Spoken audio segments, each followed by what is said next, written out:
with the election of 1884, you have the first time since before the Civil War of a Democrat getting elected. You may recall that this is what's sometimes called third party political system or third political party system. And Cleveland will be the first Dem since Buchanan to get elected, and the only Dem during this entire period to get elected besides Woodrow Wilson.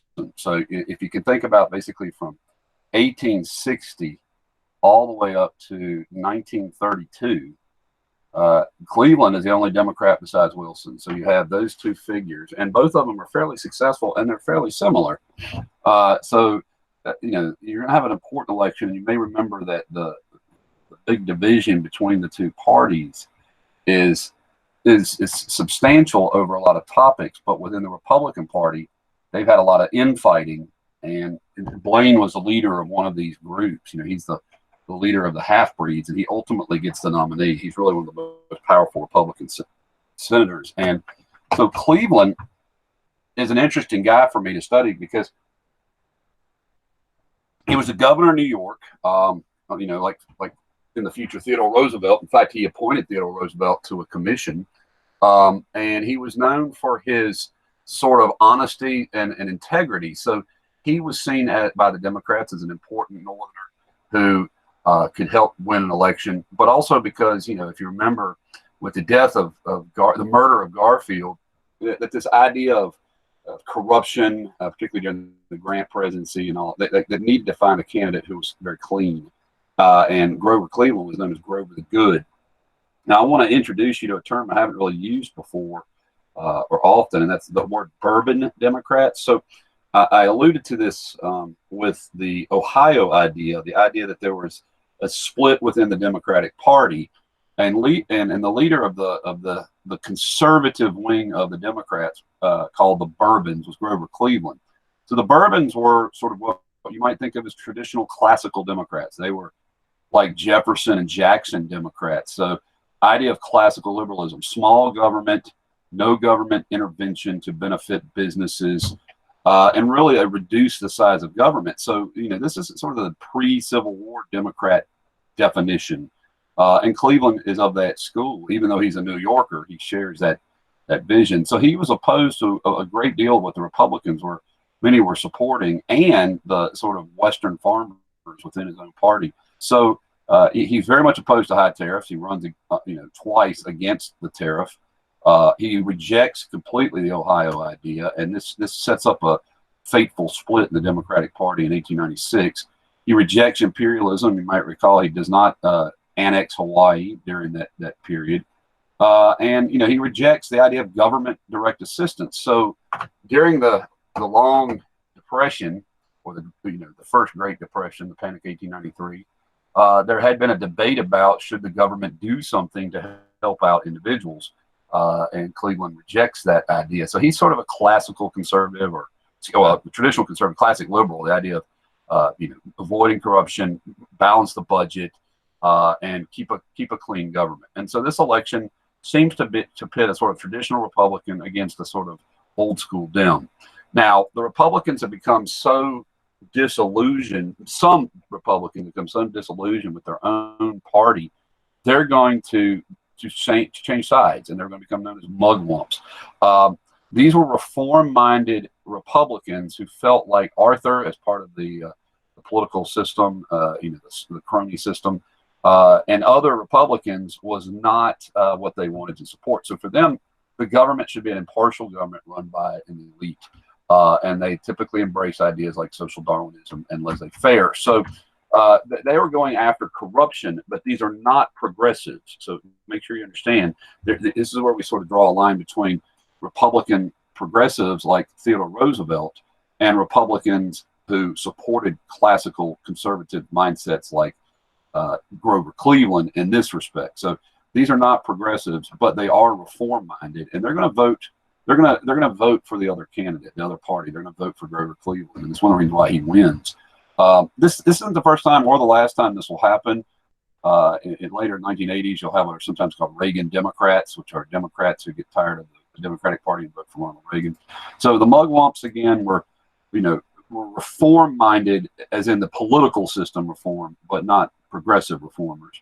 And they want to reform the sort of swamp, as I've been making that analogy, particularly through things like the civil service system, and making sure that the government is more accountable directly to the people. Term limits will be something they support, and they vote for Cleveland. And unfortunately, the great reform-minded, clean, Grover Cleveland figure has a sort of skeleton in his closet. A really embarrassing situation where he has fathered an illegitimate child outside of wedlock, outside of marriage. And so, they run a campaign against that. The Republicans run against Cleveland. Blaine, who's had a lot of sort of mud in his own career, seizes on this. Here's this guy who has an illegitimate kid.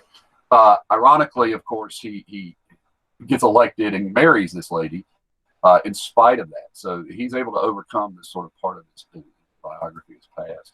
Here you see Blaine trying to secure the support of various Republican mugwumps who have become disillusioned, particularly because Blaine embodies a lot of that spoils system.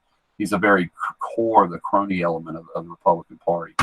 And it doesn't help Blaine that one of his supporters gives a very infamous speech in New York. New York, always a critical city for both Republicans and Democrats. If you're going to make a stand and get elected, you've got to win New York.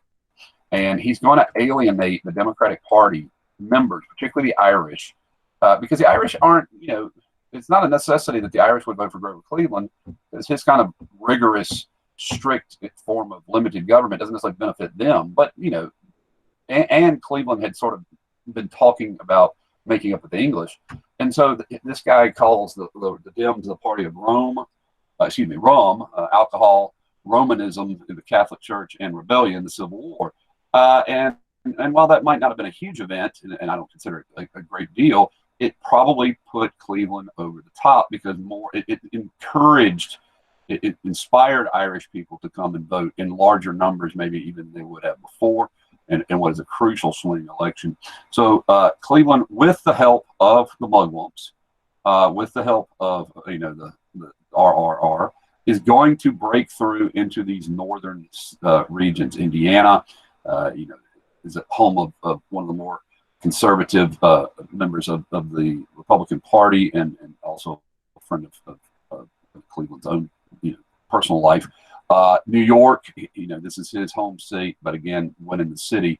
So you see here a fairly close election, but in the end, he wins this, and he's the first Democrat to take office in almost 30 years. So he comes in and he wants to restore confidence in the government. A public office is a public trust. But he is very sort of traditional laissez-faire. So when Republicans pass bills to sort of help the poor during the, to recover from the Depression, he doesn't support those. He opposes those. When they want to give extra pensions to veterans who are disabled, even if they weren't disabled as a result of their war service, he vetoes hundreds of these. So he's not going to allow the government to waste money. He's going to stand firm, and really reject. And this is a cartoon showing how he put Buffalo, the capital of New York City, and tamed it. Here he's taming the Buffalo, both the government of New York as well as what their demands are. Keep in mind, most politicians of the day, they hold their office in order to enrich themselves. And he's saying, no, an office is a trust. So he's rejecting the idea of the spoils system and the idea of corruption. But the predominant issue, and it's kind of stuff that makes a lot of students' eyes glaze over, is the idea of a tariff. But Congress had been steadily keeping tariffs high from before the Civil War through this period. And Republicans had always been sort of advocates of high tariffs. Particularly the post-Civil War businesses really enjoyed the benefit of these tariffs, these walls, and they wanted to continue it. And really, Cleveland represents both a philosophy of anti-tax, but also, he works for the American people who have to pay higher taxes that are unnecessary. Plus, in the case of this the amount of tariffs we had, the government was running huge surpluses, and it's something very unusual today that doesn't exist anymore. But the idea is that this is the people's money, and it should belong to them and not the government. So he wants to reduce the tariff, and that's one of the predominant issues of the next election. You can see here that tariffs had steadily Here's the Civil War, and they had crept up, almost on the over the 50% level. But this is going to be after Cleveland and after Woodrow Wilson, Democratic policies reducing tariffs, and then famous Republican tariffs like Holy Smoot. And then eventually we're going to get to where we are now. So this is where we are today, post this. But you can really see this sort of rise and fall of this. And I'm sure you can make the generalization that when they're down, up like this, when they reach these points, that's because of a high tariff. I think the Republicans, the lowered tariffs, they drop down. That's Democrats. So you can make that conclusion. And here he's sharpening the edges or filing off the edges of the high tariff. So again, there are other issues that occur during his presidency, his first term. You have a variety of issues with Native Americans, the issue again of Hawaii. But Cleveland, does his best to check the expansion of government, which is exactly what Jefferson would have done as well. But, because he makes this issue of the tariff such a big deal, that's going to be the defining issue in the election of 1888. So when he runs, the Republicans are going to argue about who should be their candidate. They consider Blaine. Blaine says, well, I don't want to run this time. They consider a guy named William McKinley. He's not interested or doesn't get the nomination. Ultimately, they land on the grandson of our 9th president and the great-grandson of a signer of the Declaration of Independence, a guy whose pedigree is tremendous. He's from Ohio, but he's also been in Indiana. And he represents a fairly conservative-minded point of view. But he, on the other hand, does advocate high tariffs. And Harrison had been a Civil War hero and general hero.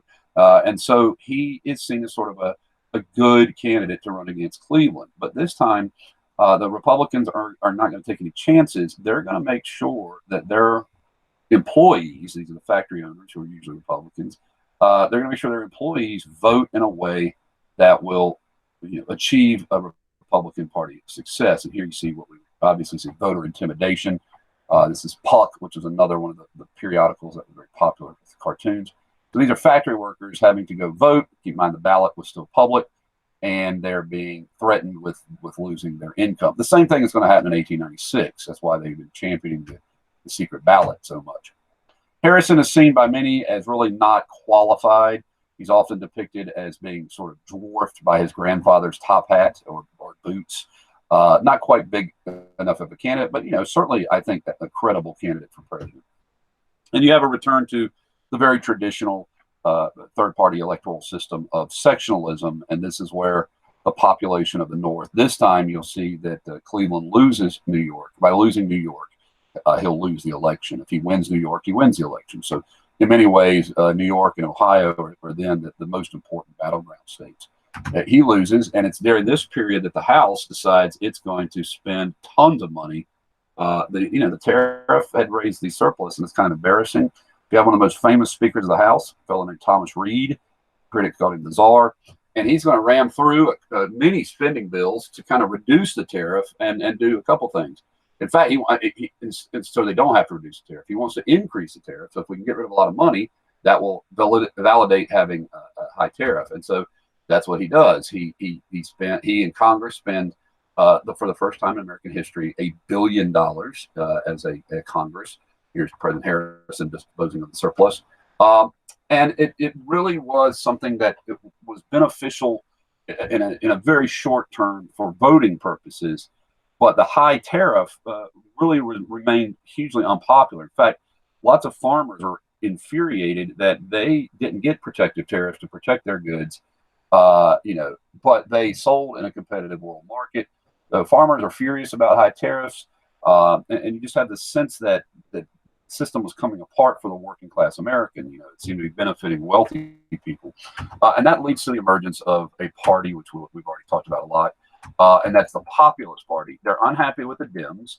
The Dems have nominated Cleveland and had as president Cleveland. He is a hard money advocate. He demands gold. He is rejected bimetallism, and he doesn't show any sign of changing on that. He's very, he's not interested in dispensing spoils.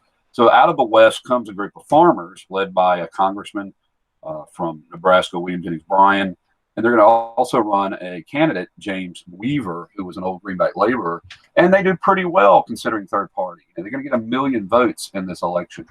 So people began to say, we want government to solve our big problems. The Republicans listened. They said, well, we probably ought to get on board with this. And you saw it first with Cleveland as a Democrat. Now the Republicans are starting to say, well, maybe we ought to listen to what the public say a little bit. And so you have 2 landmark pieces of legislation. Please don't forget them. State Commerce Act, obviously is due to the railroads and the monopolies that were created, and the Sherman Act. Now that's passed under Harrison. This is actually passed under Cleveland. And then the other is really, really high tariff, the McKinley tariff. So make sure that this is one of the reasons why this period in history is sometimes seen as forgettable, because now that slavery is off the table. Now, I will say this, Benjamin Harrison did advocate for civil rights for African Americans, but that was kind of a non-starter amongst most people in his party. And so by 1890, the Republicans' protectionism is basically just, being seen as a way to jack the prices up and not benefit you, the people. And the people are kind of tired of these 2 parties doing it this way. And so by 1892, there is an idea that the tariff has been too high, too wasteful. And so Cleveland gets, as the only president in history to be elected to non-consecutive terms, 22nd and 24th. And when he gets elected this time, he defeats the incumbent president. He takes office, and here you see that a lot of this election is interesting because these have been Republican states, and now they don't win votes that might have gone to them. And the Dems aren't really losing anything here. Plus, you can see again, Cleveland wins New York. So lots of flip-flopping during the decade, but Cleveland is reelected, and immediately, almost within days of him taking office, one of the worst depressions in American history happens. You can see 10 days after he took office, the Panic 1893 starts. And this is due to, again, speculation. It's due to railroad speculation. It's due to land speculation. It's due to stock market speculation, just overextension of people's savings to the point where it creates a panic and people rush on the banks. And you can see here, this depression is on the scale of the Great Depression. So you really have almost consecutively back-to-back-to-back Great Depressions. You have the Depression of 1873, then the one of 1893, and then, of course, the Great Depression of 29. So it's like lots and lots of unemployment. But Cleveland, still laissez-faire. He doesn't intervene. Grover the Good doesn't want to take on the issue of active government. And so I want to remind you of what kind of set the stage for the panic. You may recall that in a period of the first Depression, President Grant had contracted the monetary supply. Republicans had passed a bill to start purchasing silver. I remind you, it's mostly a political maneuver to try to please the so-called silver senators. And then the Sherman Silver Purchase Act actually led to people withdrawing gold from the federal treasury and replacing it with silver. And that meant the government was running out of gold, particularly during the 1890s. I remind you about Bryan. He's the guy who said we got to have more and more of this, populist leader. And this is where that division within the Democratic Party is going to become a full-scale fissure, a full-scale break. Because what happens is working-class Dems are going to look and see that Grover Cleveland, Democrat, and John Sherman, Republican, are in the same sort of category. Their only differences is in tariffs, and that doesn't seem to be that useful in terms of helping the American public. So stabbed in the back, or enslaved in 63, so that's the National Currency Act, National Banking System, stabbed in the back in 1873, that's the Panic of 73, assassinated in 1893, another depression by these leaders. Sherman of the Sherman Silver Purchase Act in Cleveland. So you really didn't have a choice if you were voting, and what that meant was people would hold Cleveland responsible for this panic.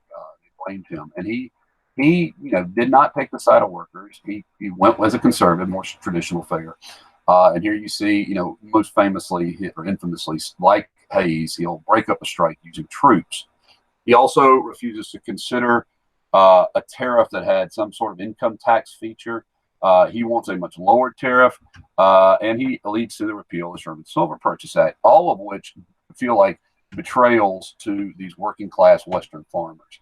And so and it sets the stage for one of the most sort of landmark elections in history in 1896. And I want to make sure you understand that this will bring an end to this traditional party system, and you're going to see a new party system emerge where men like Theodore Roosevelt and Woodrow Wilson embraced progressivism. And so with the end of Cleveland, you kind of see the end of laissez-faire Democrats and a more active Democratic political party. And that'll conclude that.